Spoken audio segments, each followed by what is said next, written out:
Xenoblade Chronicles 3 is finally here, and I am having a ton of fun playing it. I just wanted to make a quick video on kind of like my first impressions and thoughts about the game. Definitely going to make this one quick so I can just get back to playing the game. There are a lot of things about this game that I personally really like as a fan of RPGs, but I can understand that there are a lot of pitfalls that this game falls into that would deter a lot of other people, but I will still heavily recommend that you give it a shot. I will be mostly just covering through Chapter 1 in this video, a little bit more than that when the actual party is together. There's nothing here that you haven't already seen in trailers, so it's pretty spoiler-free. Overall, I think the premise and the world is a pretty good idea. It may lead to a bit more of a heavy-handed approach to the game's message, because, you know, war is bad, which will be a bit different from Xenoblade 2's pseudo-environmentalist message being kind of hidden. But overall, I still think the premise is really cool. I think the 10-year lifespan from age 10 to age 20 is also a really good idea, and I think it's explored nicely through what Mwamba says, but I'm not really going to talk too much about it because that may be considered a spoiler. Once you get the gang all together, I will say it is a solid cast of 6 characters. Here they are in my order of ranking right now. Definitely probably going to change because they haven't gone too deep on any of the characters just yet. They've said in interviews that they're trying to give equal amounts of screen time to all 6 of them, with, of course, Noah and Mio being a bit ahead. But I really hope they do go in-depth onto all these characters and flesh them out a bit more, because I really like them and I want to see their struggles and motivations and all that jazz. The voice acting for the main 6 is pretty solid. There's a lot of meme voice lines in there. A+. You're a right Muppet, Lance. Something that is not A+ is the boring start to this game. I do not know why just a bunch of these RPGs decide to make the start of the game as boring as possible and saying, well, if you don't like the boring stuff, then you don't deserve the exciting stuff. It makes no sense to me. You only control Noah in a party of 3 at the beginning, and you only then have basically 3.5 arts. It's so boring to go through. I don't know why they didn't at least allow you to change to lands or uni outside of battle at the very least during this time, because it just is so repetitive and boring. If someone isn't enticed by the premise and the world, no amount of Hear that, Noah? Lance wants something a bit meatier. Is going to stop them before they put the game down and never return. I will say the combat is pretty good once you get all the gang together, but first let's talk about the first kind of inciting cutscene of Chapter 1, where Vandam enters the picture. I think it's a pretty nice touch that his henchmen are Yu and Zuo, although it's probably not really a nice touch, it's probably something intentional that they're going to build on with the universe madness that they have cooking up. Mr. Wild Ride, the enemy over here, he was as entertaining as the trailers made him appear, and his name is Mobius, and my favorite part was when he said it's Mobin time, and he totally mobbed those guys.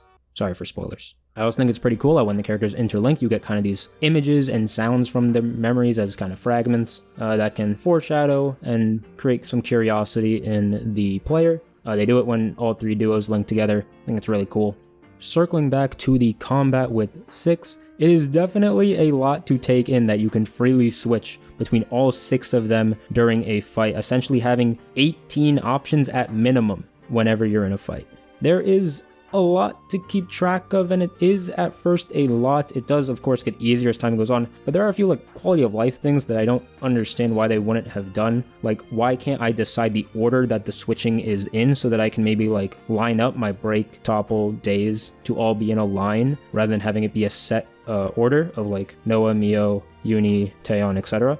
Let me maybe like rearrange the order so that when I'm switching with L and R, I cycle through in an order that is convenient for my strategy. I also think that while the kind of like fusion arts is a really cool thing, mixing up classes are a bit of a weird thing for me, because I think traditionally Xenoblade has done a good job of like using combat to reinforce the character. And this wasn't really the case in Xenoblade 2 because, you know, there were blades and everything. But like, for example, in Torna, Mithra will fight first, ask questions never. So her and Adam are glass cannons with absolutely no defense and are all about offense. Hugo is the kind of character that wants to defend his country with his life because he thinks that's what a ruler should do, so he and his gang are all about drawing aggro and defense. I worry that with these kind of like class changes that we'll lose some kind of character identity in all of them, but that kind of remains to be seen. Another way that you kind of have character identity within combat is talent arts, which I'm very glad they brought back. I quite enjoyed them in Torna, even if they were very situational in that game. And while they aren't as situational here, I think they're still kind of meh.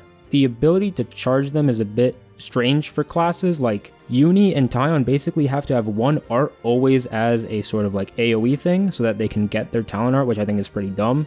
Mio gets her talent art pretty fast just because it's whenever she evades attacks that it builds up. Senna gets hers pretty fast, I don't know how, but her thing can only be used if the enemy is toppled. It feels kind of that's not a word.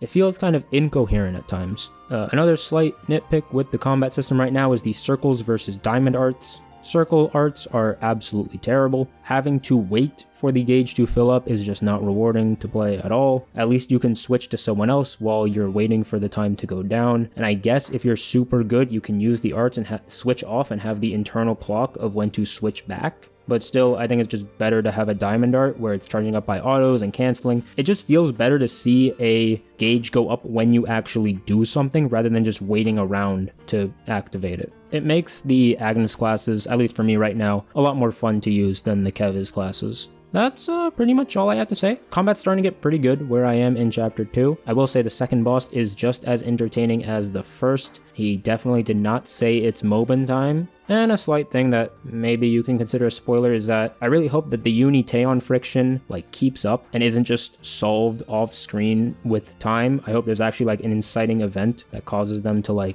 trust each other and not be as hostile. Because for Lance and Senna, it just kind of happened. And even though I find that a bit weird, they're still probably my favorite duo right now. So, Uni-Taeon, I think your characters are both really cool. But as a duo, I hope that you don't just start agreeing and that you actually have an inciting event. Please. Despite all my criticisms, I am definitely still having fun playing this game. And that's what really matters.